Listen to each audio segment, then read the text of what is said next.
On this episode of What Happened to My Pressure Washer, we're going to look at this Landa Hotwater skid unit to find out what the actual problem is. So the customer reported to us that they have no pressure. Hot water works fine, but they have no pressure. So that's more information than we normally get. So let's check it out and see what's going on. First thing we're going to validate is that we have water flow from the tank. So one thing I always like to do is to crack open the filter, let some water flow out, and make sure that we have good water coming down the hose. Check for cracks in any of the fittings to make sure that we're not losing water somewhere between the tank and the pump. So that doesn't mean there's not an air leak somewhere. There could be a cracked hose or a cracked fitting that could be bringing air into the system. So let's go ahead and get everything started up, making sure the burner is turned off. Going to pull the trigger as we start.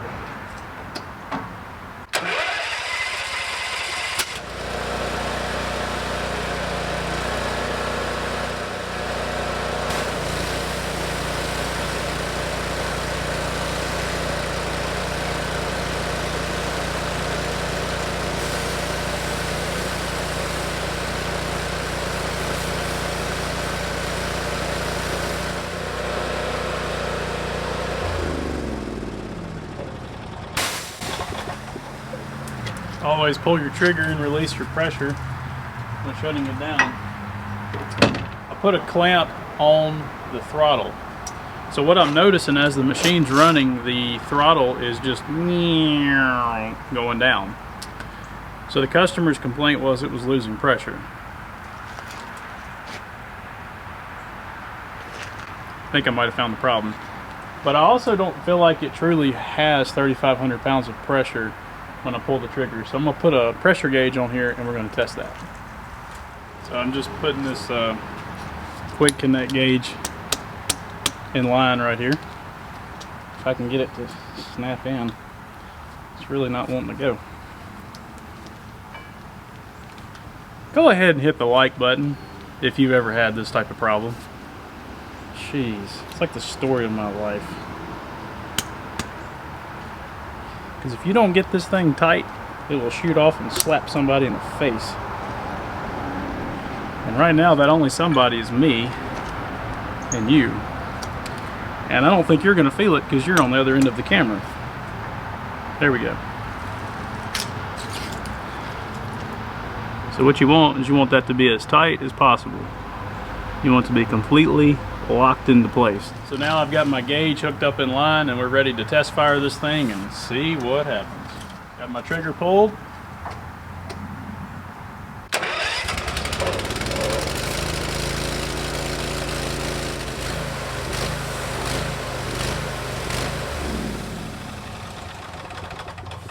So right there I was registering at about 1,000 psi, so we do have a problem.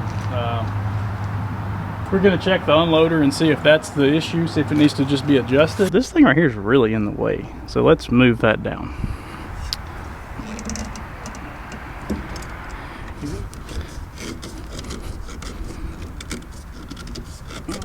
Alright, we give that a few turns.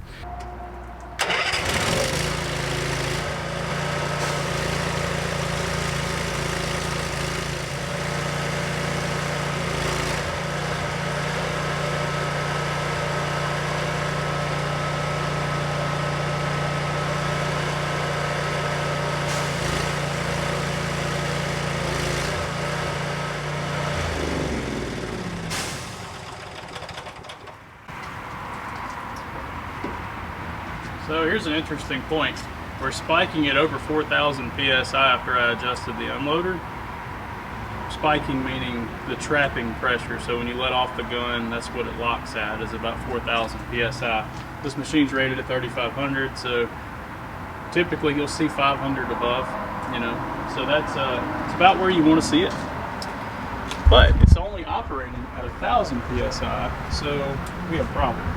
So now let's take a look at this filter and see what it looks like. Should have done this to start with, but I didn't.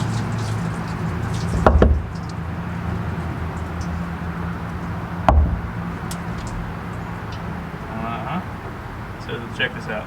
Even though this filter looks clean, it's actually not. It's like full of... Now, would that sludge in there cost you 1,000, 3,000 PSI?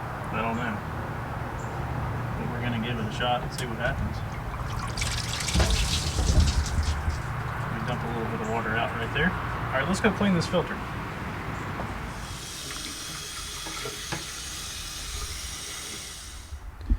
You can see how dirty it still is, even though I just rinsed it. Like this part right here is clean, and that part's dirty.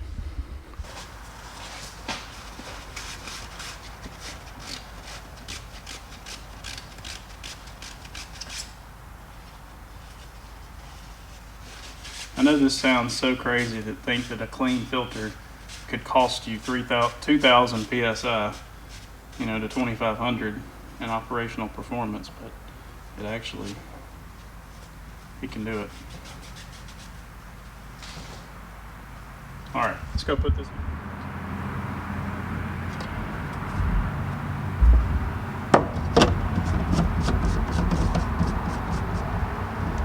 Looks like we're about to be out of water too.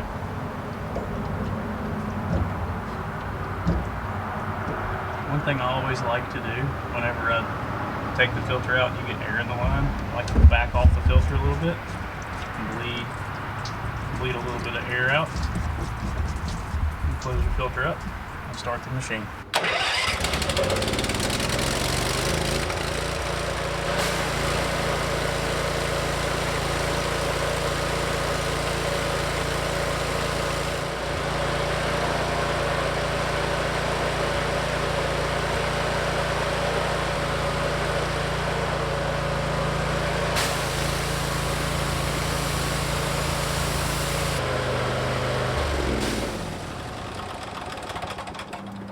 I believe I found a potential issue. The thermal relief valve, I think, is failed. So these pressure relief valves are notorious for causing problems regardless of what pressure washer they're on. But specifically on tank fed machines, you really don't need them. And in particular, this machine, it's bypassed back to the tank, so there's no point in even having it. So we are going to remove this and plug it. Now you could dual feed this pump from the tank. You could run another water inlet in here. Actually, I need to go cut the water off before I remove that. The way these things work, when the pump starts building up temperature, it'll spit out some of the hot water and allow some more fresh water into the pump to circulate through. But in the case of this machine, the bypass is going back to the tank instead of back into the head of the pump. So this right here is worthless. Another thing I'd like to do is move this from the top down to the bottom. That way you can blow all the air out of the pump instead of just the air out of the top of the pump, because there's check valves in here. You need to blow through the check valves. Whenever you put these on the top, it doesn't do any good on the bottom.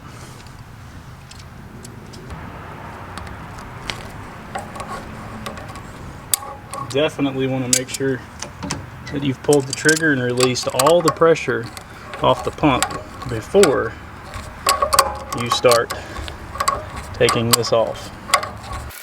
Alright, so now we got to get a bushing for this and a plug for this. So let's go shopping. Alright, so I had to go get I went and got a bushing for that, and let's see, that's going to be a 3/8. Will this plug fit? Yep, it did. Now we need to put some Teflon tape on this. Just took my Allen wrench and put this on there.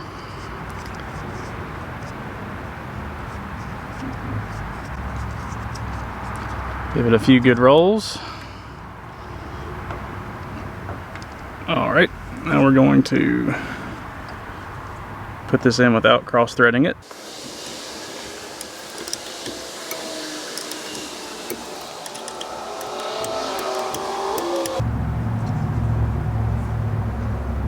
Now we're going to try to decomplicate some of this right here.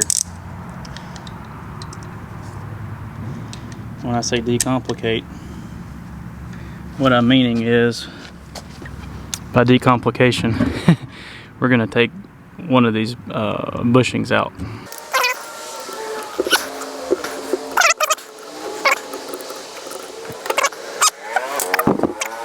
So now we're going to basically delete this piece from the system. We're going to need to wrap a couple of rolls of Teflon around this. A couple of rolls, a couple of wraps. Now we're going to hook that together. Now we're going to put a couple of wraps of Teflon around this. Usually four to six will do the trick. Now we want to very carefully get this started. There we go. Now we're going to tighten that up.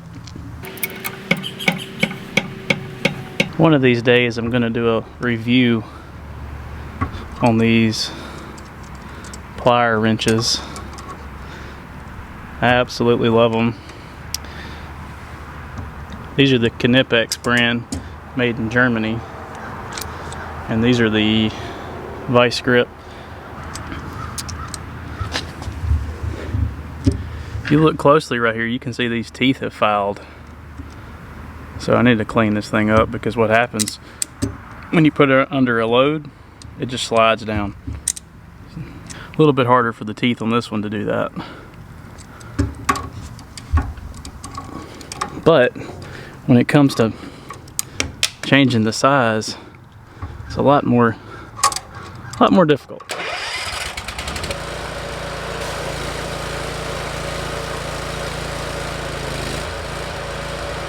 I've noticed there's a lot of movement right here. So we're going to remove some of these plastic parts.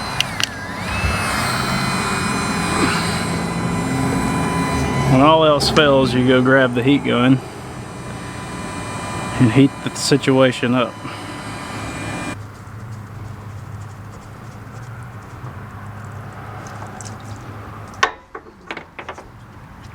Have you done tore my machine up again?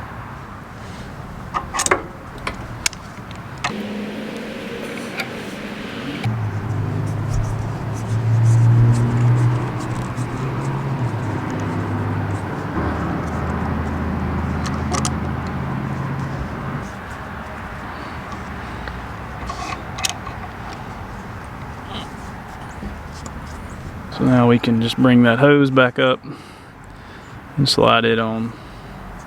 Now what we want to do is cut off the end of this hose.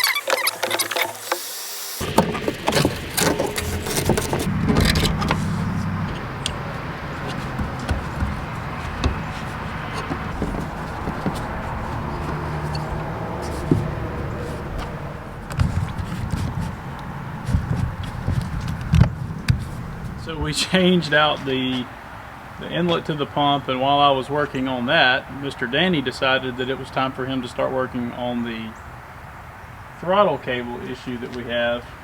And so he took the air cleaner off so he could see the spring down here. So he's going to continue working on that. I'm just going to test fire it real quick to see if we have any more pressure than we had a moment ago.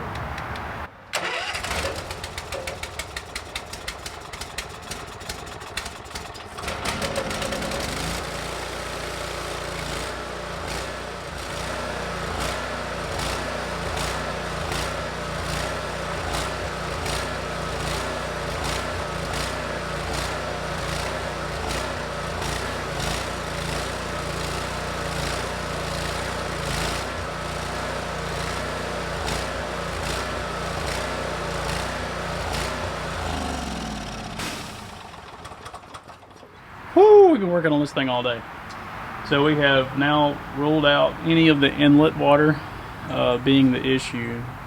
Originally I thought we might have had a cracked fitting coming into the head of the pump. Well, it turns out that's not the issue at all.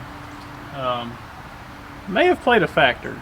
a small factor. We've played with the unloader trying to adjust it.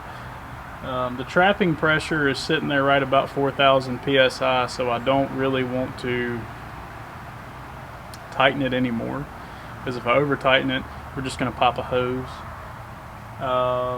We redid the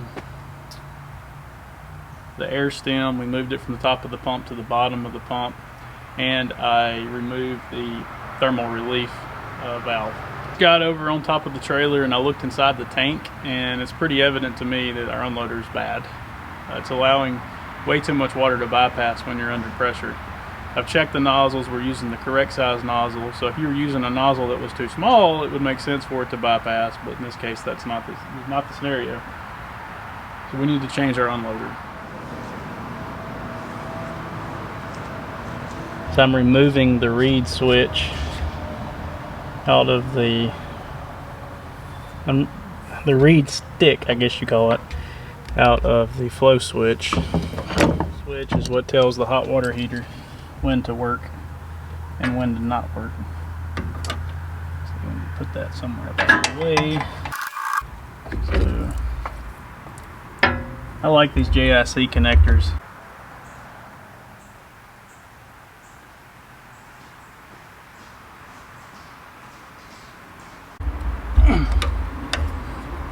Well, that's not good. I don't really want that to happen.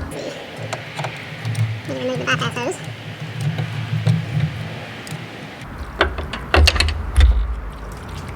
Whew. That was fun.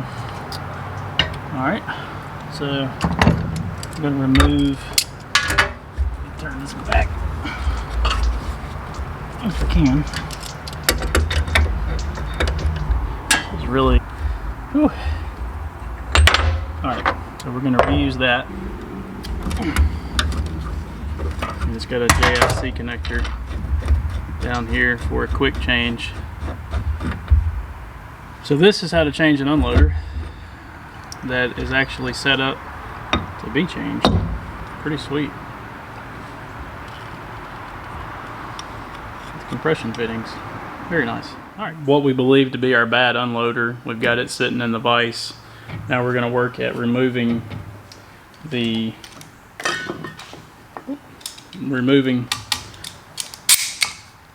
flow switch from the unloader. Golly, did they super glue it? Uh-oh. That's bad.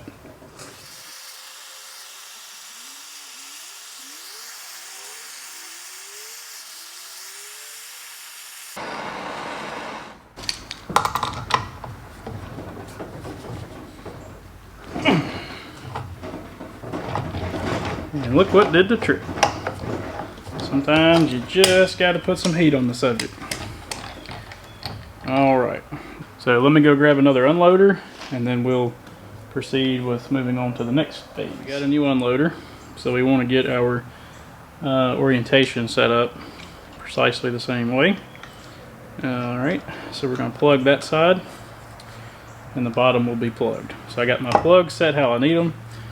I always like to set my new unloader right there. We'll loosen the vise. Now we're going to flip it over and remove this JIC connector here.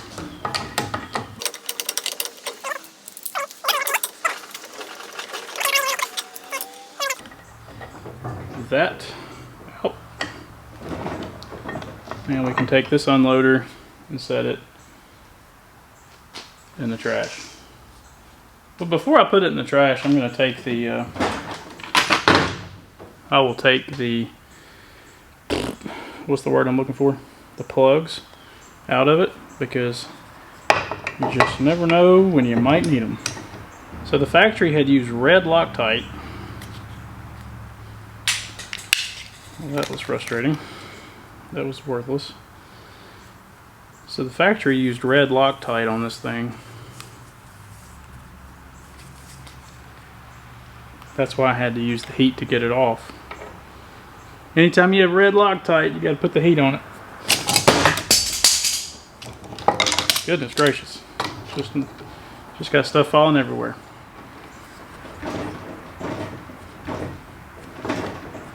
Now we got to look at these plugs and go ahead and get these things wrapped up with some tape. I know. Go ahead and roast me in the comments about my tape job. But you know what? Hey, maybe I'll learn something from you.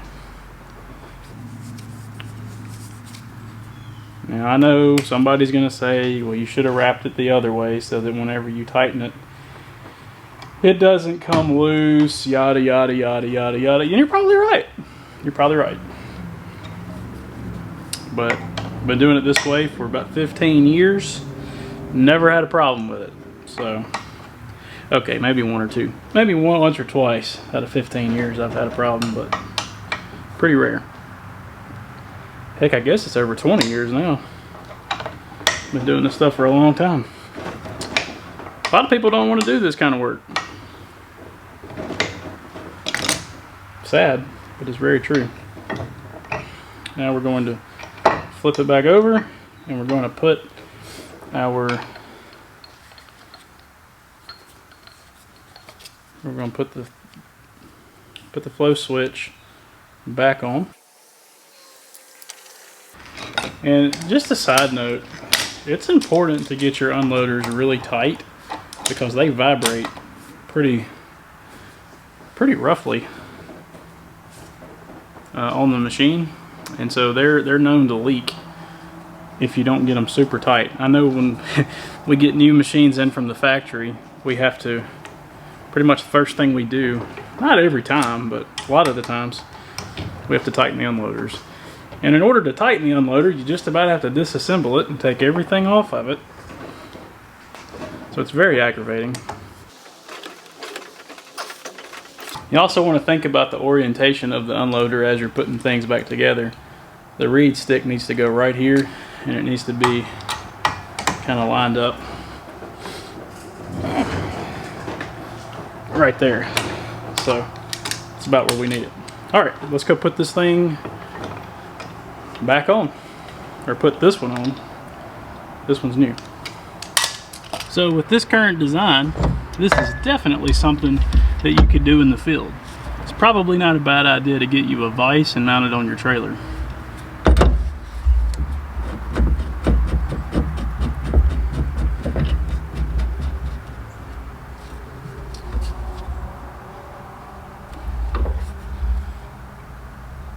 I got to put this back on now. Personally, I like to use blue Loctite over the use of Teflon tape. It just tends to hold up better, and it's a cleaner look, more so than anything. Just having a cleaner look, and it's faster. But when it's in a situation that I'm gonna have to crank it up and run it and test it within a few minutes of putting it together, I prefer to use Teflon tape.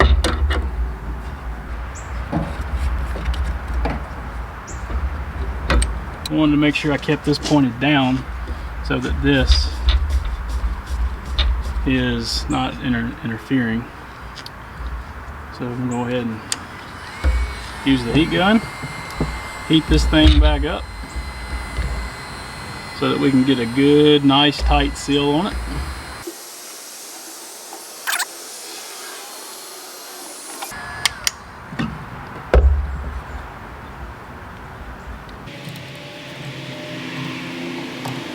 We can put this on. Again, no Teflon tape is needed, or Loctite, because this is a compression fitting.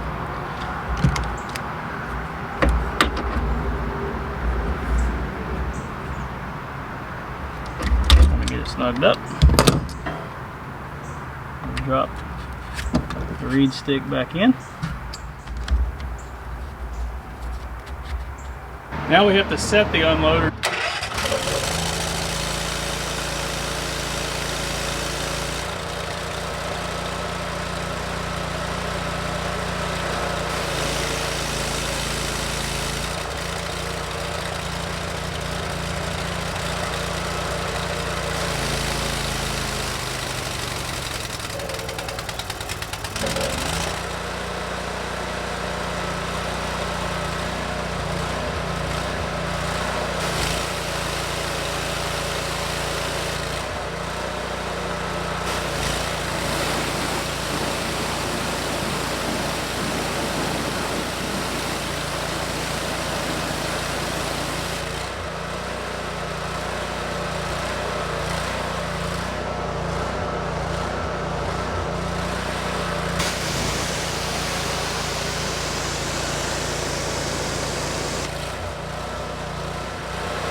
And that is how you replace an unloader and set it. Whew. Well, that was a fun project. We've done several different things here to this machine trying to solve the problem, and ended up changing out some plastic fittings that were on here that probably would have given us problems down the road. Maybe they weren't giving us problems today, but now we know that we have a little peace of mind knowing that plastic is gone. So took care of that on the inlet side of the pump. Also on the outlet, we put a cap where the air stem had been prior. We moved it down where the thermal relief valve was. We deleted the thermal relief valve because, well, we don't need it. And we put the air stem down there, so now we can blow air through the bottom of the pump, through the check valves, through the pressure side, out, and through the unloader, and all the way through the hose reel. So that's taken care of. Matter of fact, let's blow it out now.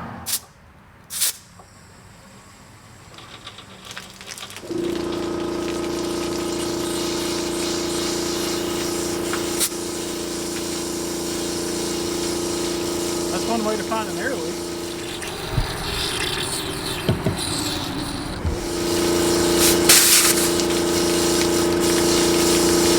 So the hose clamp going into the air filter, that's where my air leak is.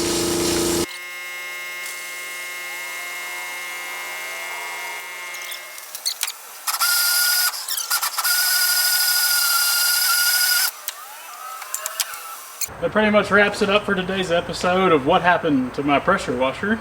Thank you for tuning in. Go ahead and hit that like button, and if you don't mind, just subscribe. I'd appreciate it. And I'll see you on the next one if you